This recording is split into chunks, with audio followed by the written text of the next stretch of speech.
You know, guys, honestly, I hoped I would never have to make this video, but it's happening. It's happening right before my eyes.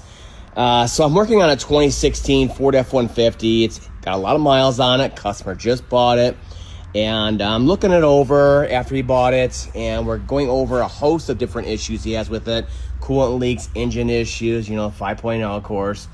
And he has some bearing noises, suspension noises, all that stuff. So I'm looking underneath here, and I'm sad to report that we are now seeing frame rot on 13th gen F-150s. This is the very first time I've ever seen frame rot on this gen F-150. The frames are way thicker, they're overlapped, they're just way beefier in general. But it goes to show, even though it doesn't look that bad on the outside here, surface rust, not that bad, right?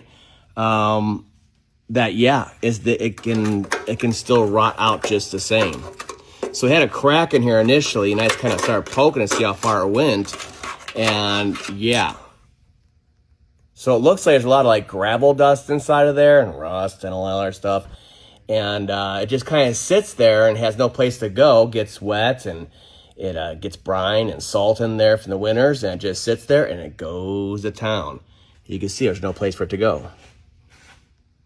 Interesting. So I'm looking at the rest of it. I'm looking back here at the fuel tank because on this generation right here and before that, they love the crack up on the fuel tank, up inside of here, the crack right along the thing. So I'm starting to look at it.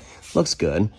But I'm looking at the overlapping pieces here in the frame, right?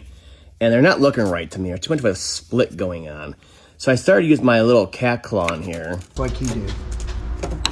And I can just push it in there. And the whole frame is just coming out on there. Perfect. Let me try the other hand. It's gonna be a great video. Kind of get a better visual.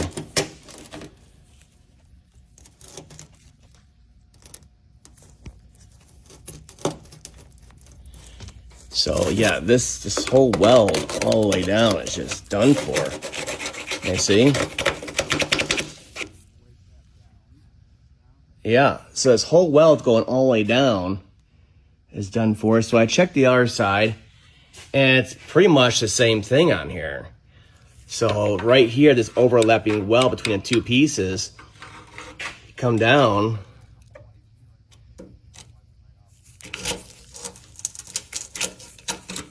And it's right there. See it? So again, you look inside of here, there's all these holes for these different mounting points for exhaust components like this, and bracketry and all that stuff. Made some jig mounting holes for the frame when they built it. But you look inside of here, all these big holes are allowing all this debris to get inside of there. Salt, brine, road brine, all that stuff. And you look at the bottom side, and there's no place for it to go. There's no relief holes built in right here. So it just sits there and goes to work. So I can see it bending. And that's ruining the backbone of the truck here. Otherwise, it's a pretty good truck in general for the mileage. So it's one of those things, it's buyer beware. Always get an inspection whenever you're doing something like this, no matter how good the deal may seem. And this came from a Ford dealer, so what kind of inspections are they doing at the dealer that sold this to him? I don't know, but either way, it's gonna be a lot of money and a lot of hard decisions for this customer to make.